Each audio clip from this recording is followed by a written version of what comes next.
Om Sahana Bhavatu Sahano Bhunaktu Saha Viryam Karavavahai Tejasvinavadhitamastu ma Vidvishavahai.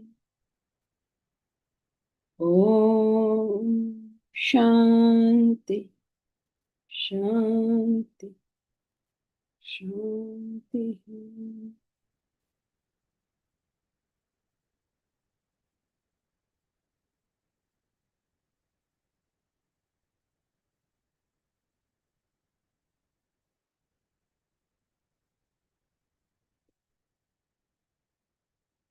Together we'll chant Bhagavad Gita, chapter 16, verses 1 to 10.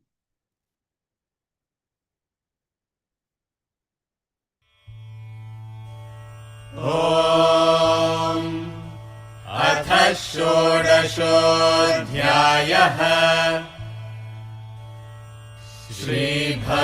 श्रीभगवानुवाच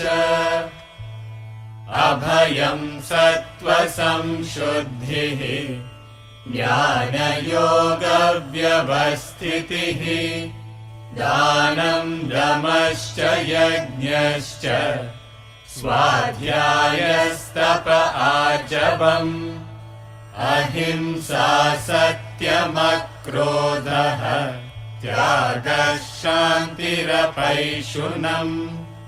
दया भूतेष्वलोलुप्त्वम् मार्दवम् ह्रीरचापलम् तेजक्षमा धृतिः शौचम् अद्रोहो नातिमानिता भवन्ति सम्पदम् दैवीम् अभिजातस्य भारत दम्भो दर्पोऽभिमानश्च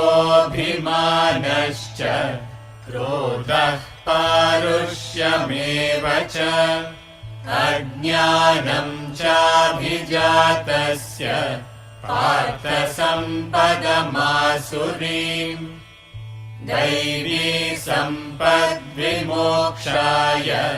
निबन्धायासुरीमता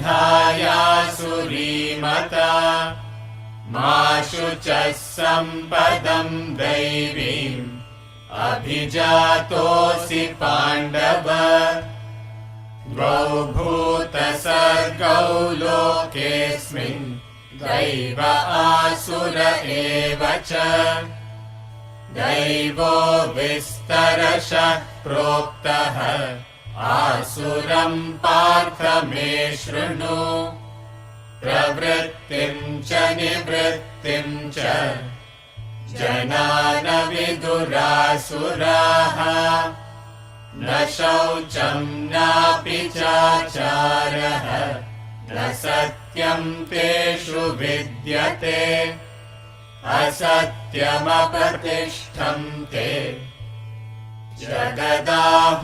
जगदाहुरनीश्वरम् अपरस्परसम्भूतम् किमन्यत् कामहैतुकम् एताम् दृष्टिमवष्टभ्य नष्टात्मानोऽल्पबुद्धयः प्रभवन्त्युग्रकर्माणः क्षयाय जगतो हिताः काममाश्रित्य दुष्पूरम् दम्भमानमदान्विताः मोहाद् गृहीत्वा सद्ग्राहान् प्रवर्तन्ते शुचिव्रताः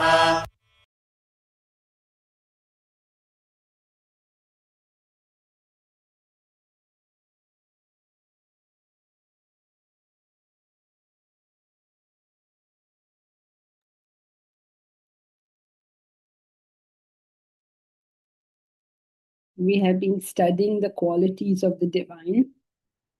Fearlessness, no insecurity, no fear, no pessimism, no, oh my God, what will happen? What will happen? What will happen? You know what's going to happen in life? वही होगा जो मंजूर खुदा होता है. Just give up. What the? Why are you wasting your time? What will happen? What will happen? At least think of what should I do rather than what will happen. So fearlessness is a condition of a spiritual person, a divine person, and genuinely not interested. Yeah, like nobody knows what's going to happen. In the share market, also, they said nobody can predict the market. They know that, right? Nobody can predict the market. Don't try to do these stunts. It can't be done. There are way too many factors involved. So just go about your work fearlessly. I mean, either you'll be proved right or you'll be proved wrong. Big deal. Do you expect everything to be proved right? And that can't happen. Some things will be proved wrong. You're just being fearless about whatever you want to do. Examine what you want to do and do it. But then that self-centeredness brings about the fear. Ignorance brings about the fear. Otherness brings about the fear. So Devi Sampat, Devi person, a person who bears the qualities of the divine, not frightened of anything. Whatever it is, he's gonna manage. Because he's got complete purity. Complete purity means he doesn't have agitations. Why does he not have agitations? Because he's not thinking about himself. How can you get agitated in life unless you're thinking about yourself? And that's the great thing about when you do karma. When you do karma, it's very, very interesting. Everybody I know is working for a noble cause, is doing for something beyond themselves. They're all working in this arena, not getting any, not for any personal profit or anything. They're not doing it for any reason. Everybody around here. And yet the work stresses them. How that highness comes to play is an incredible thing. Sometimes it comes in through hierarchy. I cannot say this or I cannot do this because hierarchically I'm higher. It comes in through what other people, this thing about what other people should be doing. Don't worry about what other people should be doing. You worry about what you should be doing. You understand a person functions like this. I mean, how much I listen to this, or this person didn't do this, and this person did do that. You know, right, that this person doesn't do it. You organize yourself accordingly. You cannot rely upon a person who's not punctual and then say he's not punctual. Well, you knew that. Not the first time you're dealing with him or her. Organize yourself. If we can just get this into our system, no matter what happens, I have only one thing to ask myself. No matter what happens, I have only one question to ask myself. What's that question? What should I do? How do I handle it better? How do I handle it better? Not somebody did this and somebody did that. I'm angry because you behave like that. Always trying to control somebody else's behavior. How can I handle this? If that is not my focus, then what introversion am I talking about? How do I handle this better? I take other people's nature as a given. It's just the way it is. Now function from there.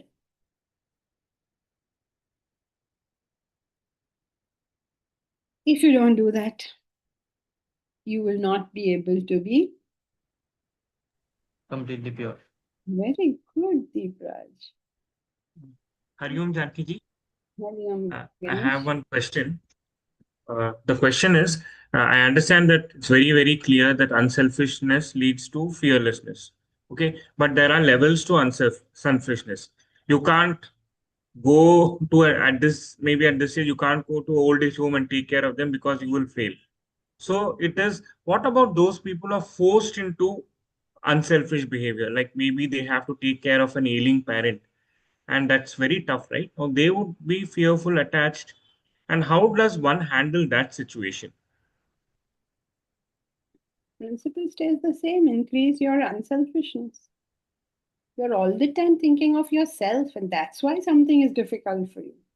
If you don't think of yourself, it won't be difficult. Looking after an ailing parent is not difficult for everybody. For some people it is, for some people it isn't.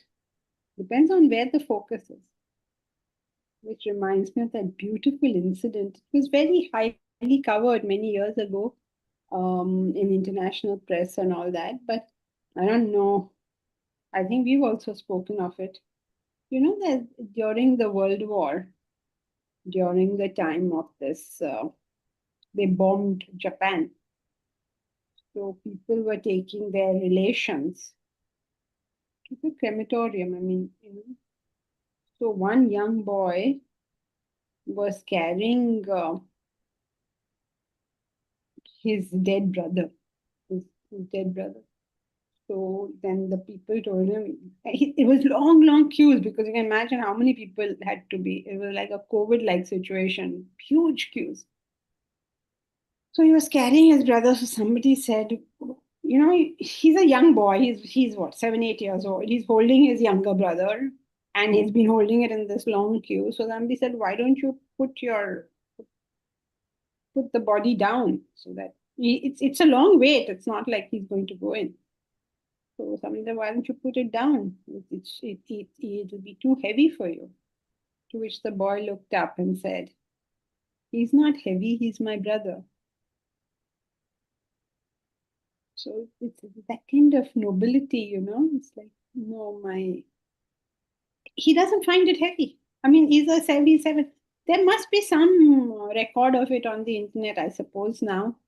You all can look up. It's a famous photograph. He's holding that child. I don't know where that boy is now. He's holding him, and the photographer took it. And this was, he's not heavy. He's my brother.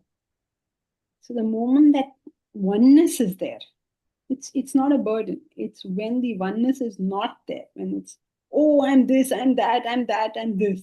That's when the burden comes on us. So how do you handle it? By making it less about yourself and more about the other person. That doesn't mean you go and kill yourself at the door of another person. You know what I mean? You don't have to overdo anything. You have to balance what needs to be done between person X, person Y, person Z. All of us are within multiple responsibilities, not just one responsibility. So you have an elderly parent, but you have other responsibilities too. So you have to take yourself out of the equation and balance this whole thing. Taking yourself means sacrifice? No, right? No, taking yourself means not thinking about it from your perspective, but balancing out your various duties and responsibilities. But and goal is to increase nobility, right? Always. It's not easy, but it has to be done. Yes, of course. If it was easy, we would all be Ramas and Krishnas. Right. Mm. Okay.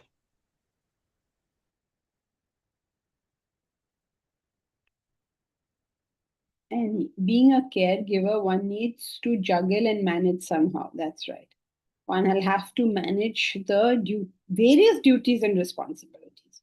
You have a duty towards your body as well. You have various responsibilities. You can't, sort of abuse your own body in this madhouse. So you have so many responsibilities. You have towards other people in your life, towards your own personality, towards your nation, towards God. There's so many responsibilities. It is when you get obsessive about one that the problem starts. So you have to manage somehow, as you have said. Manage the responsibilities, not focus on what you're going through. If you do this properly, then you attain a degree of calm that other people will envy you for. They don't know that there's a price to be paid for that calmness. Calmness doesn't descend upon us from the high heavens. When everything goes right in my life, then I will be calm. No, you have to work for it on yourself. That's complete purity. That a divine person understands this. People, they come to me and they tell me, we have taken on a project which is way beyond our capacities. You're aware of that. So therefore, all sorts of things go on over here. Lots of things go wrong. Wrong in the sense, not wrong as in some action went wrong, but okay, you didn't make this payment on time, or you didn't release that voucher on time, or some petty things keep going on. And then why didn't you do this first? Why didn't you do that first? Why didn't you do this proposal numbers first? It's all great to say this. Of course, when you think we can do it better, please put your hands in and do it better. Don't, say you didn't do it better. You can do it better. Go right ahead and do it. Who's stopping you? One good thing over here, at least, is that nobody is holding on to anything. You think you can handle a department better than the person handling it? Please take the department and handle it. You think you'd like to help do it better? Please help. So the moment you take it as a very personal stance, okay, the trouble starts. The moment you make the stance impersonal, you are happy, the other person is happy. When you're not nagging others and criticizing others, and you are not this and you are not that and you are not that. But what about you? What are you doing? What is your contribution? No, my contribution is to sit on my chair and tell you people all what is the wrong things going on. Not fair. So such a person who doesn't put his hands in and actually get them dirty misses the most important aspect of life, which is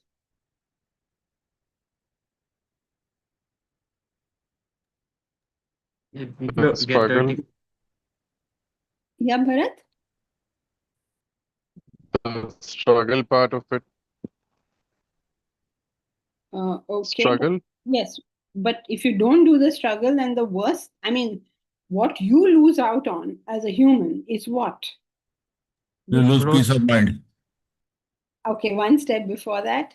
The experience. Opportunity to grow. Okay, in what sense, Jayashree? In what sense opportunity to grow? You're the hottest. Rising above the likes and dislikes.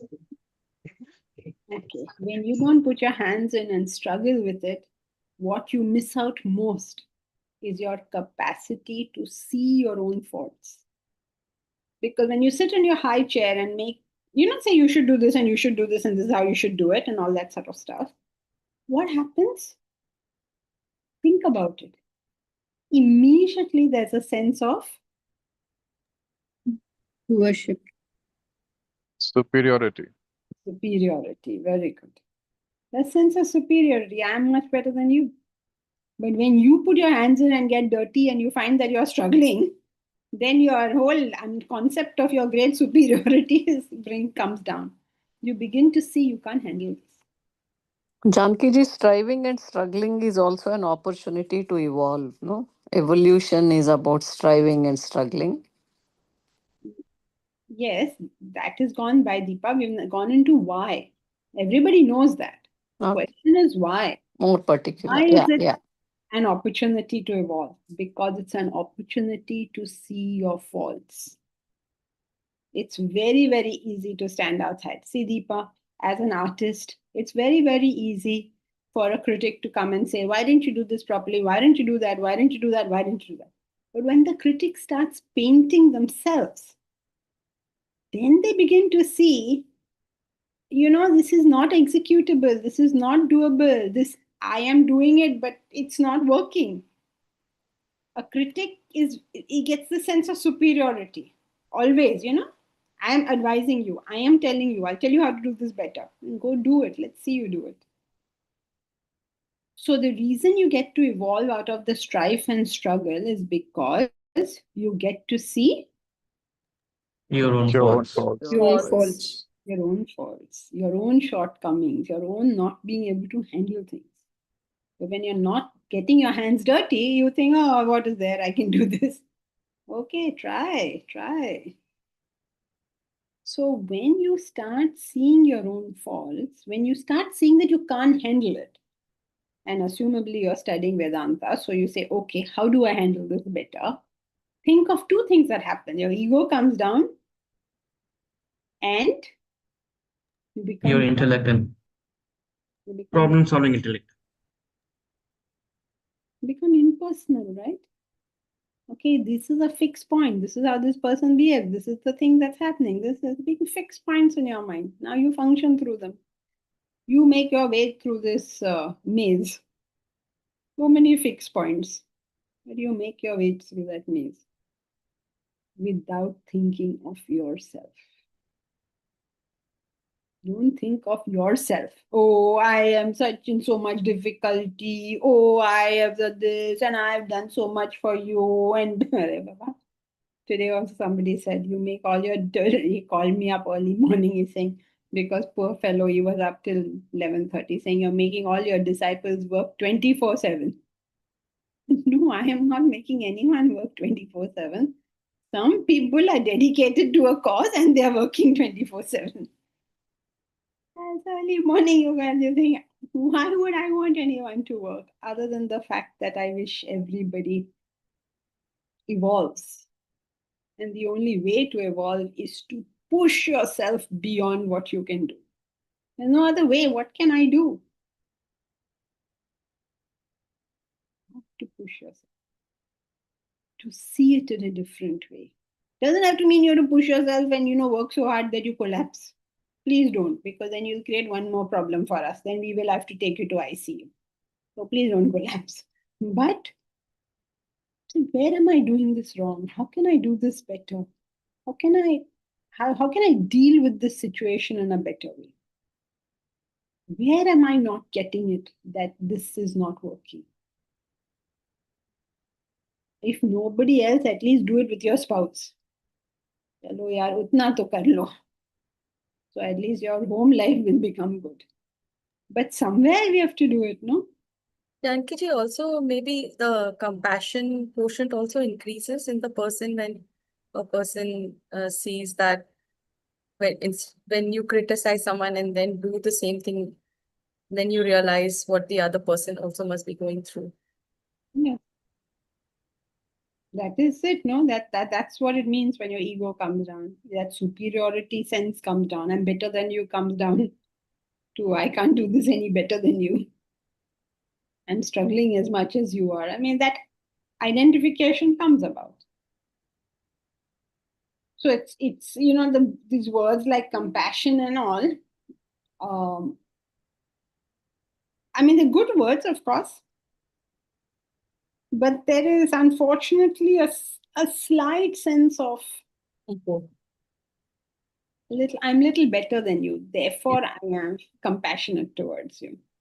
Identification is you and I are in the same boat. So yes, so when your ego comes down, that's what we're looking for. Ego comes down means you're just not thinking about yourself. You're not center stage in your life.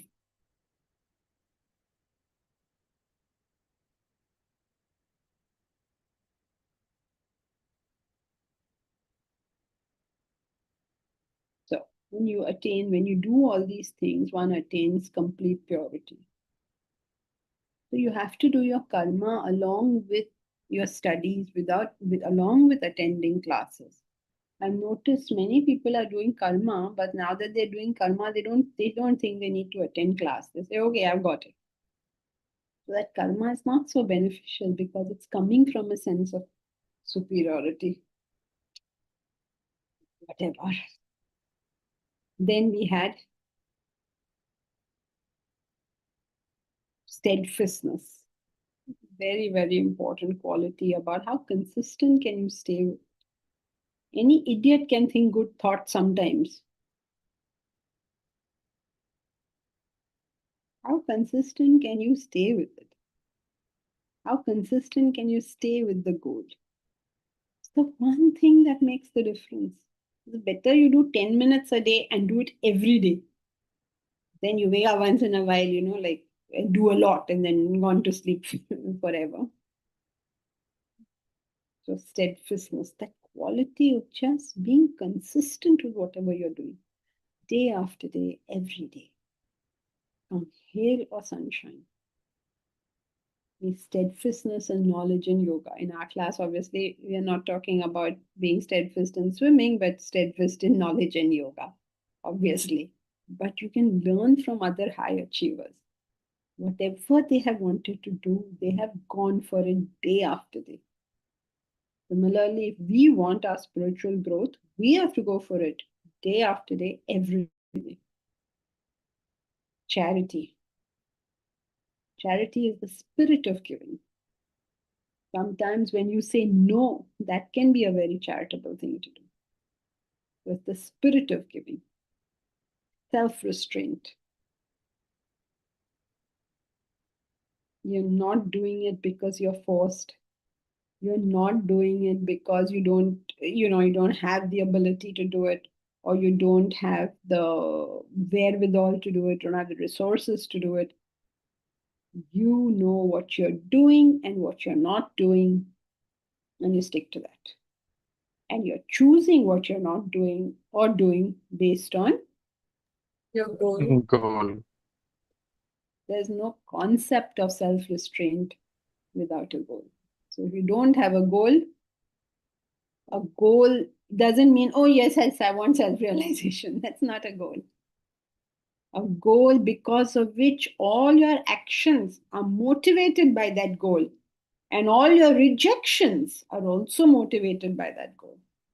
Then you have a goal. Not, yeah, we want self-development. What do you mean by self-development? Aise na acha hona chahiye.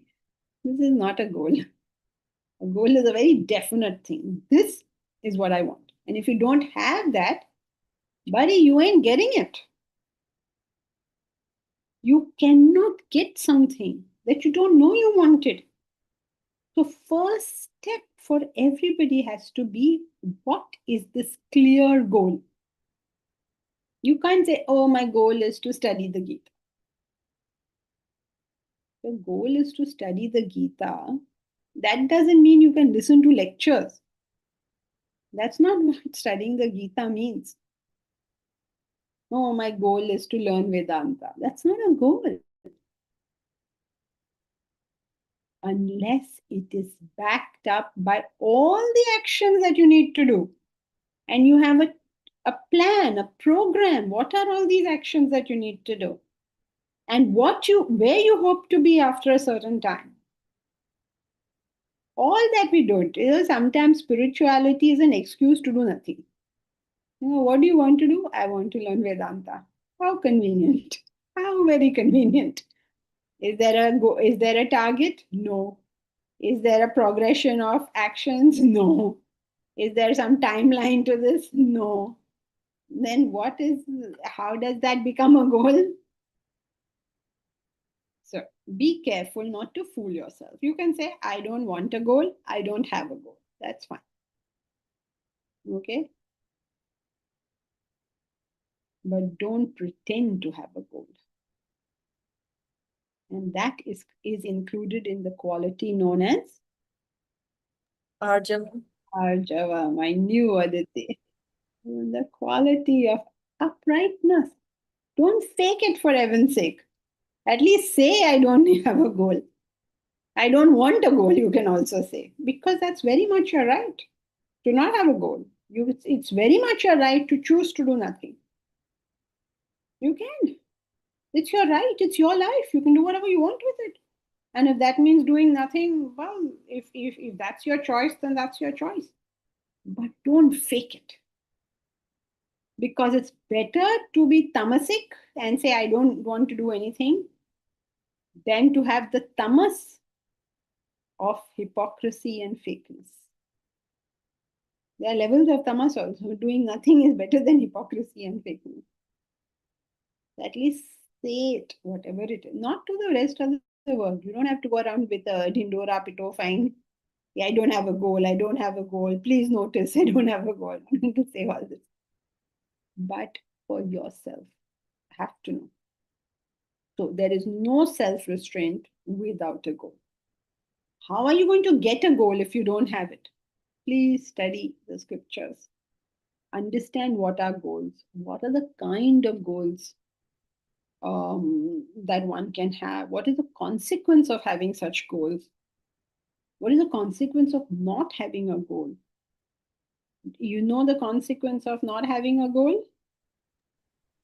Wandering, Sorry, Milind? wandering here and there. Bharat? You will be enslaved by likes and dislikes. Very good. You will be enslaved by likes and dislikes. And when you are enslaved by likes and dislikes, the consequences? Extreme agitation. Extreme agitation. Very good. Can anybody explain how, if you're enslaved by likes and dislikes, how you will get agitated? If you have very strong likes and dislikes, so enslaved by them, why will you get agitated? Because Even if it goes as per your way, you'll still be agitated. And even if it doesn't go as per your way, it will still be agitated. In either case, you will be agitated. But you've said it so gently, Aditi, that I don't know if everybody has got it. Your answer is perfect, correct. So you have to explain how, if you don't get it, you will be agitated. You'll be agitated, not agitated as gently as Aditi is saying. You'll be agitated. Janki, Crying and sobbing and weeping. Yes, Milind? you are changing and world is also changing. So you cannot get happiness or whatever. Very good. Yes. So why won't your likes and dislikes be met? Because the world is in a flux of change. So it is not possible for all your likes and dislikes to be met. When your likes and dislikes are not met, you will not be able to sleep at night. You will be so worked up. You will, I don't know how to do some drama here. Here, everybody is so gentle, nobody knows how to do drama. You have to see all this. You have to see Macbeth, okay? You see Macbeth, he did all sorts of stupid things, and then how agitated he is getting. Or Duryodhana, these actors do a damn good job. Or even Othello. You see Spencer Lawrence Olivier plays the role of Othello. You should see him crumbling. He begins as this big black guy, full of confidence and this and that. And through the play, he's just like a deflated balloon. He goes, does a great job. We are not that good at doing this job. But this is what will happen. And when you are very agitated, you want these agitations to go away. You have nothing in you to be a buffer. Nothing. Right? So if you don't get it, here's a problem you face. If you do get it, what is the problem you face? The fear of losing. The fear Desires will increase. Desires will increase. Both sides, you can fear you will lose it, or alternatively, it will reduce. Enjoyment will reduce. Enjoyment will reduce. But if it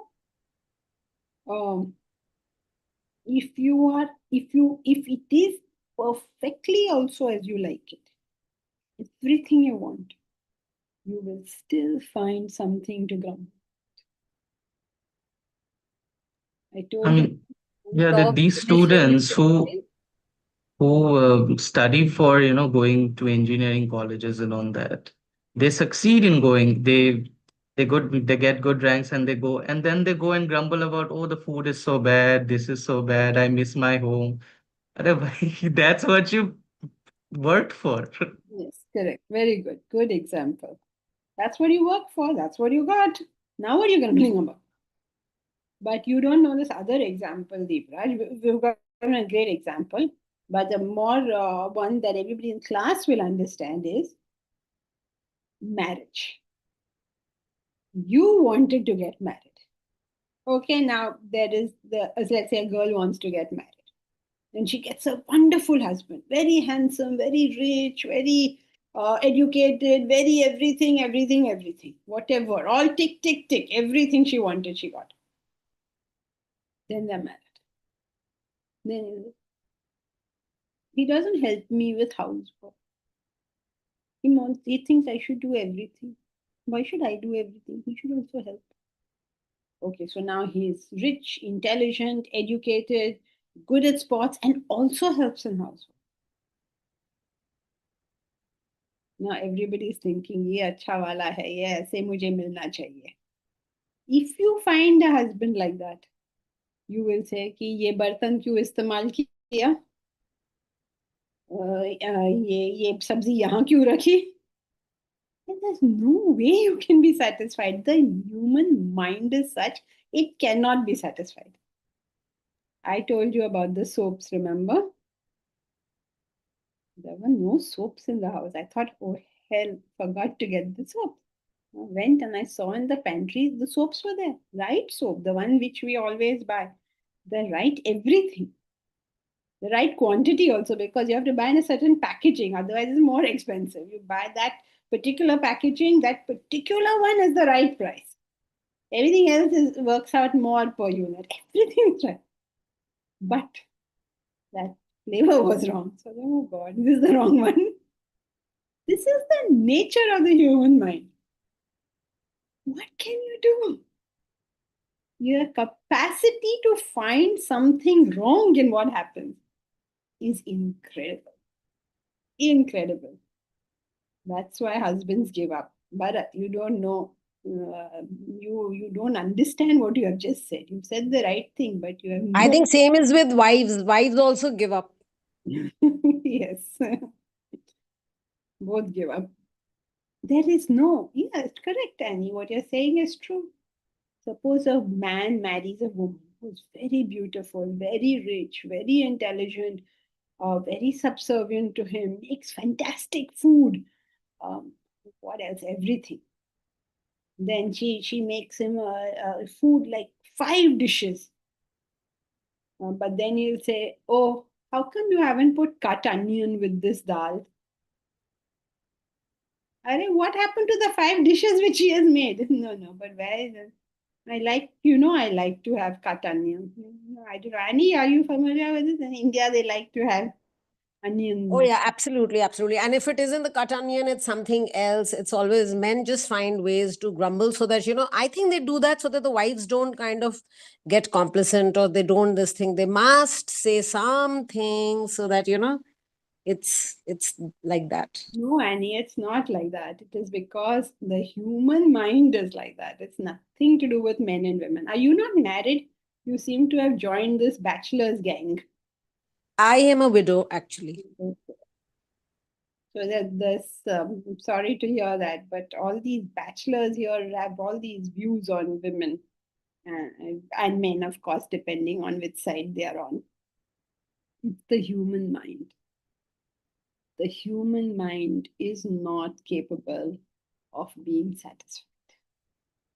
And I think that's the reason, even I've seen many of my friends whose husbands, the wives are so beautiful, they're capable, but the men do stray. And it's got nothing to do with the women. Absolutely. It's got nothing to do ever with anybody else. It has always got to do with our mind not being under our control. Therefore, self-restraint is always spoken of in the scriptures. But what people don't get in this concept of self-restraint is impossible without a goal. Because for self-restraint, what are you going to do? Make a list of things you're allowed to do and not allowed to do? Nobody make a list like that. So you have to have a goal.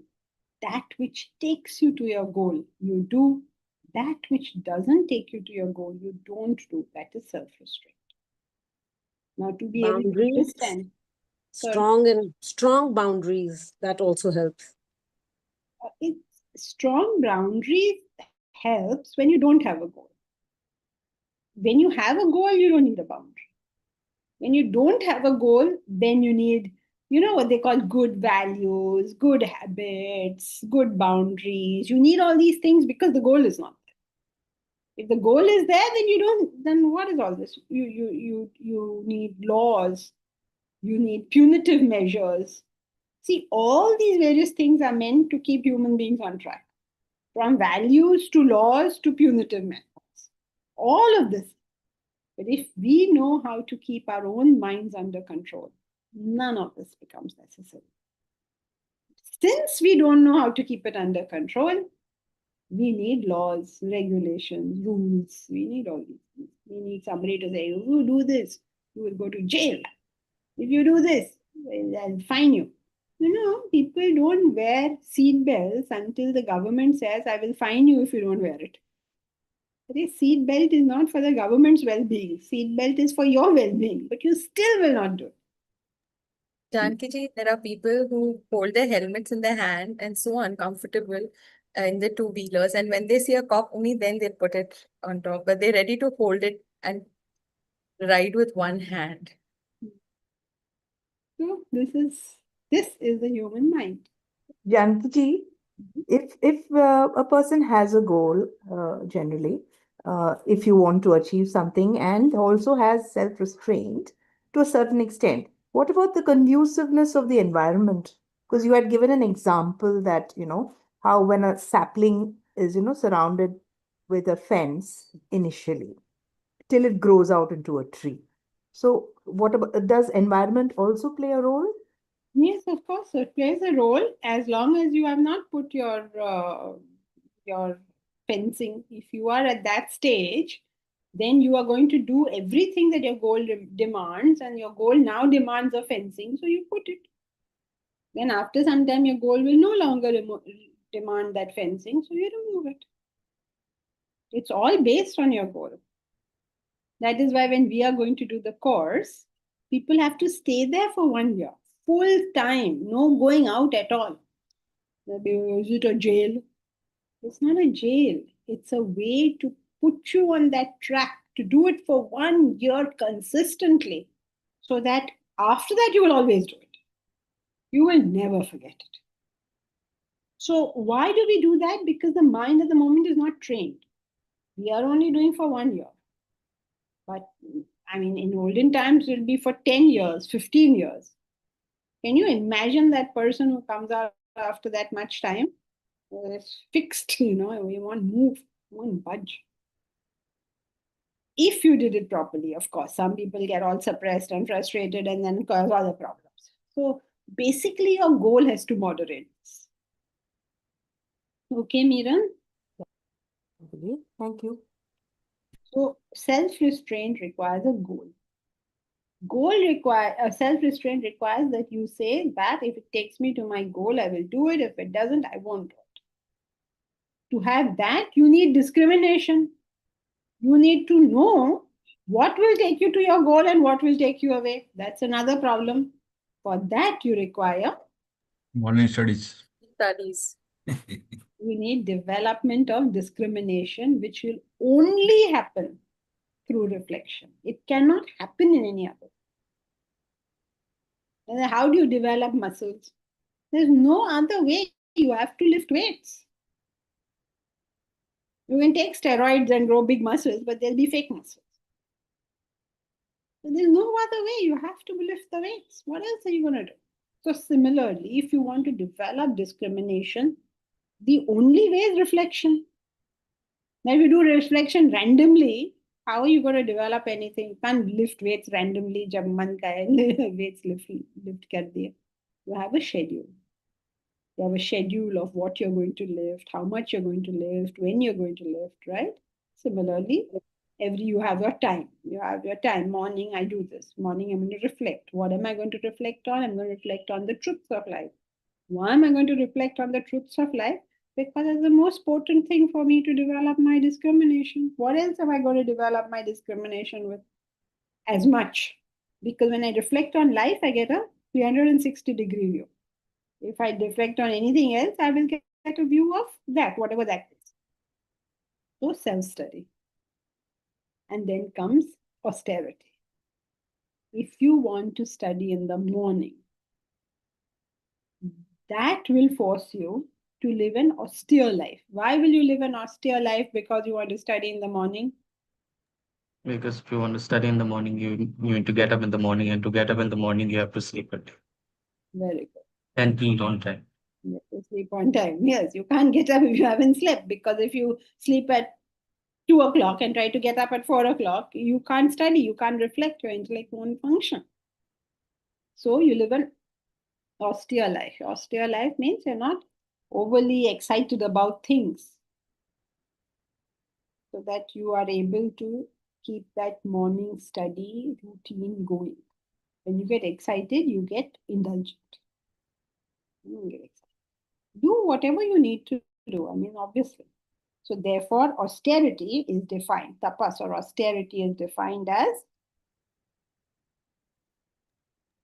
Conservation of energy and redirecting towards the goal. conservation of energy and redirection towards a higher goal.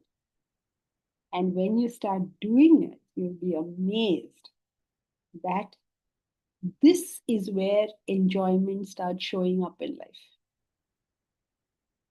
That enjoyment which you were seeking, that enjoyment you said, forget it, I'm not getting it, and forget it. When you start living a life of tapas, suddenly the enjoyment shows up. What happened here? मैंने तो छोड़ दिया था. But now you start enjoying. And the quality that to keep this whole thing functioning properly is uprightness. To know who you are, to know what you're capable of, to do as much as you need to do, no more, no less. Not looking at what anybody else is doing. Others may be doing way above you. Others may be doing much less than you. It's none of my business. I have to do what I have to do. So uprightness is the quality of me just being brutally honest with myself. Of me deciding what is the right thing for me to do and doing it. Oh, but he will think I'm this. Let him think whatever he wants to think. Oh, but my mummy says that this and that. Let mummy say this and that. Whatever anybody in the world wants to say, let them say. You will think about it, decide what is to be done, and execute it. Honestly. Not behaving like I'm Shankara and functioning from there. Not behaving like I'm Ravana and functioning from there. The right amount in the right way, which you have determined for yourself. So, uprightness is the quality of just being true to yourself. Mahesh, what does yajna refer to? Why yajna suddenly, Mahesh? What does yajna refer to? Is it the same as self-restraint? No. Yajna is the spirit of cooperative endeavor. When you are working together with people, in certain cases, self-restraint may be necessary. Such as when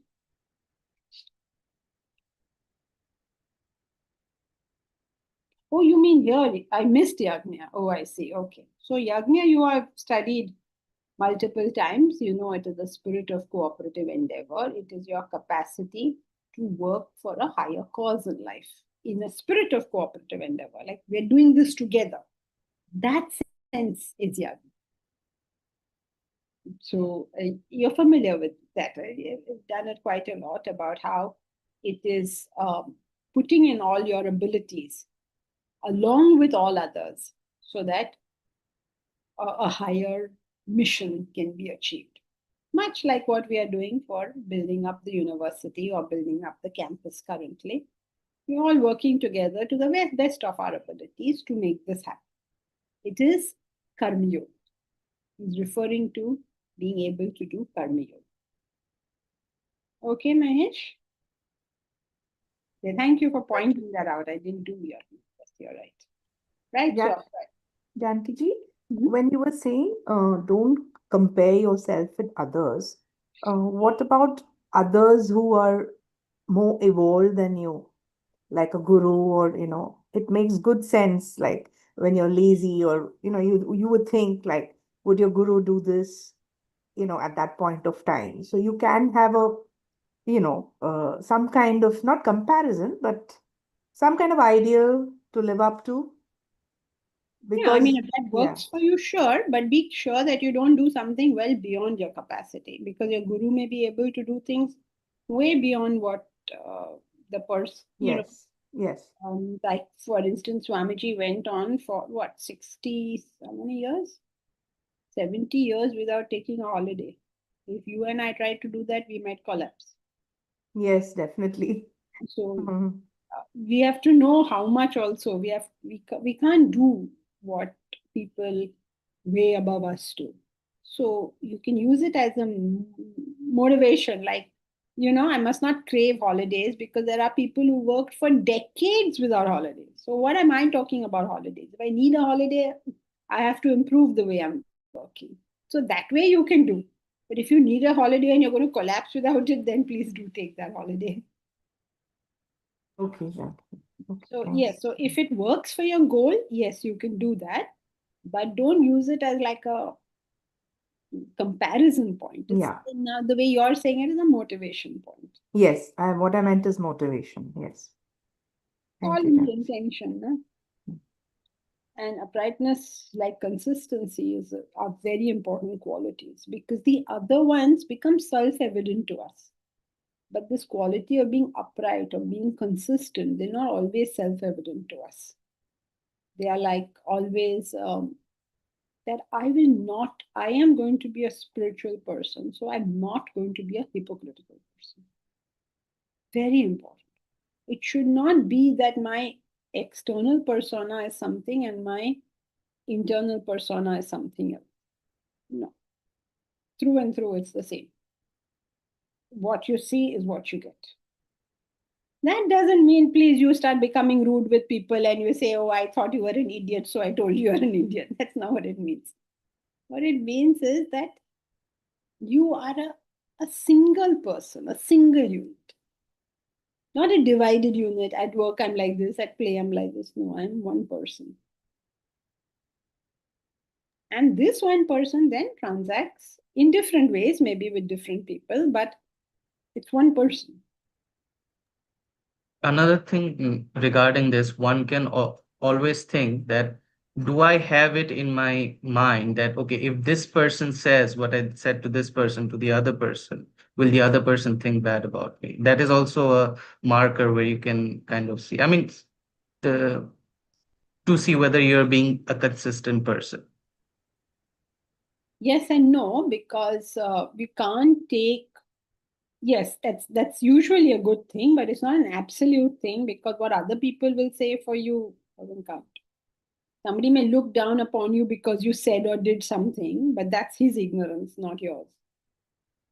Assuming you did the right thing. Yeah, this is more regarding that, like I am behaving a certain way with another person, and that person says it to another. Yes, Will I lose face or not? Something yes, like that. that's Yeah. only if you're being emotional, not if you're doing what according to you is right. Thank you.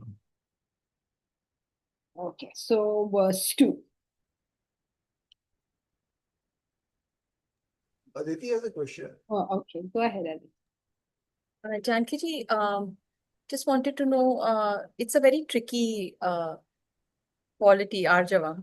So the first few qualities, if is it that if when you start focusing more on the first few qualities written above, then Arjavam will come much more easy to you, because it's The opposite. You will go wrong in Arjavam when you focus on the earlier qualities. okay. Yes, okay. Because But then you can make a lot of mistakes then when you're trying this path of Arjavam. it's not Like, the path of Arjavam. I It's mean the whole the path. quality Yes, of Arjavam. yeah, that's what the guru is for. That is why in olden times you went and lived with the guru, no? It's a guru's job in some cases to point it out to you. In some cases to lead you towards you finding it out for yourself. In some cases to prevent you from taking that action. I remember when I was a very young girl and I told my guru that I don't want to get married. And I said, because you studied, no, that the sannyasis are higher and this, so much you studied, was so full of ideas and notions in your head. So I told him, I don't want to get married. He said, oh, why? So I said, it's a lower path. Why should I take it? So he said, lower? What do you mean lower? Why is it lower? And he told, Rama is married, Krishna is married. Basically, what is he doing? He is moving me away from a path that would not have worked for me because I was not my Swadharma. So that's how the Guru keeps on, he just does little adjustments here and there every now and then. He has to leave you largely to yourself. The decision is yours always. But any wise person with you will ensure will be able to deal with you when you're about to do something incorrect. Because especially when you're young, and youngsters are full of ideas and full of black and white and right and wrong and higher and lower, and all highly filled with this. The quality of Arjavam gets a beating. To just be who you are while striving for the higher is a delicate balance. Some people will be who they are. That is very easy for them. Some people are striving for the higher, but both of them can't do both together.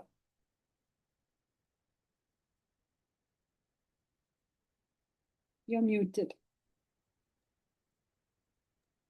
So continuously developing your intellect along with the quality of Arjamam, being true to yourself and learning through mistakes, or being under a guidance and getting being sensitive to your own mind. Yes, being under guidance, being sensitive to your own mind, because you don't report it to your teacher also. How is the teacher going to know?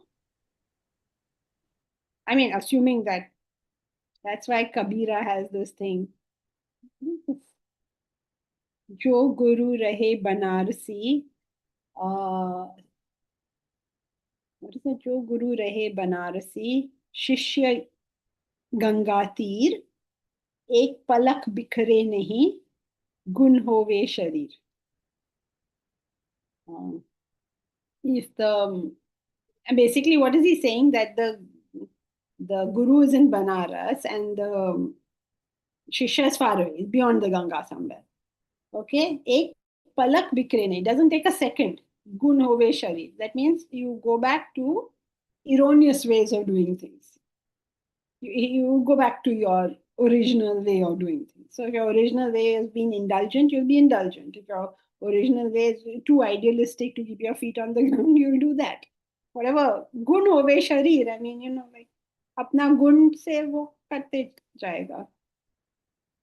The sharir will become sensually oriented. The mind will become emotionally oriented. The intellect will become intellectually oriented.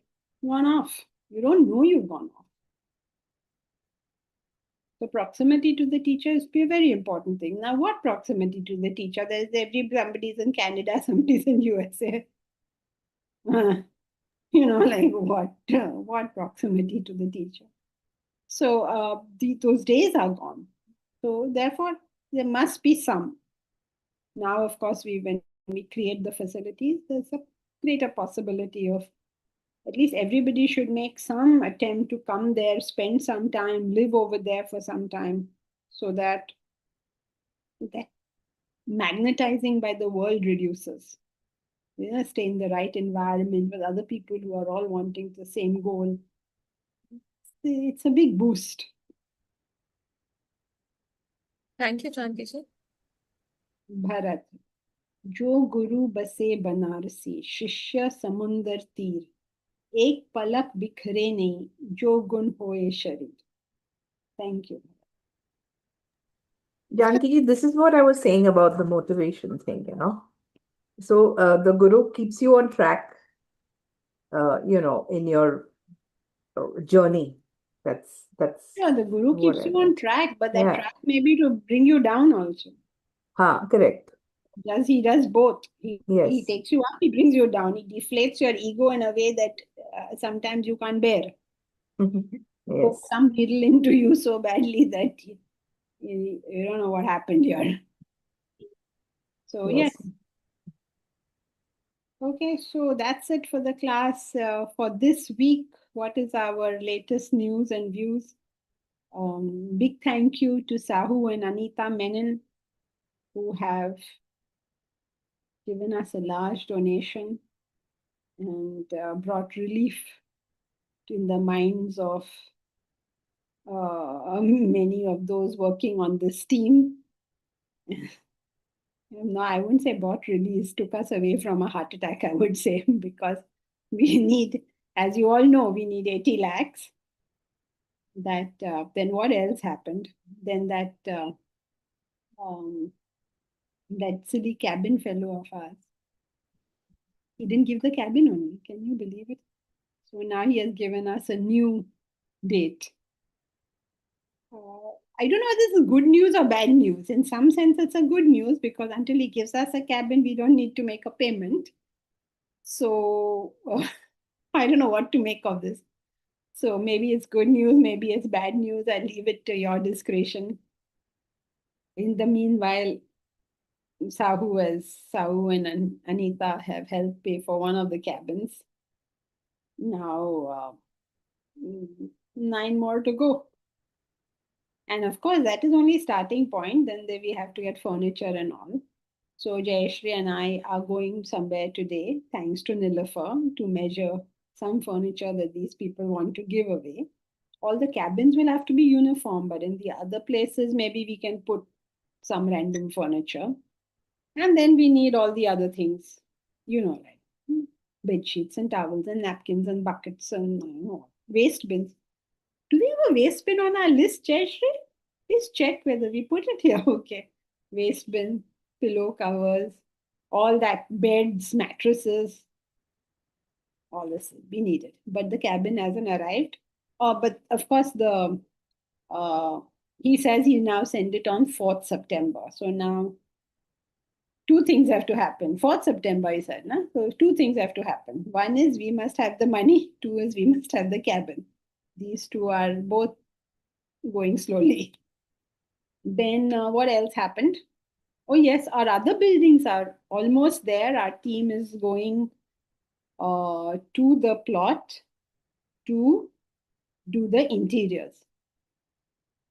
This is almost ready. So now the interior stuff is starting, which is, they're breaking all these tiles and putting new ones and all. So this is going on, that the interior team is going to go there. You see where we've reached? Can you look at it? This is all cement. And now we have to put tiles and all that on it. Paint the walls, put tiles, stuff like that. This room which you're seeing is our library, which we're going to use currently for our classroom as well. And you see the tiling and all that, granite framing, sliding windows, all that is, the team will be going there. The tiles have reached, the granite is reaching today or tomorrow. Then once all this is there, the workers will go. The interior wala workers, these other workers are obviously there, the interior walas. Anything else, Jayashri, I need to say? Covered all the news? Okay, so this is where it is now. Anybody wants to say anything, we should thank Sahu Menon and Anita Menon very much for their timely help. So thank you, Sahu and Anita. Anita, I understand hears this on YouTube. Thank you, Janki. Thank you, Janki ji. Okay, so that's it then. Oh, Anita, you're also here today. Oh, okay. I thought you only listened to. Oh, you're listening with Sahu, I see. Yes. I'm wondering where I didn't see Anita. Yes, thank you, both of you. Big relief, I must say. And okay, so that's it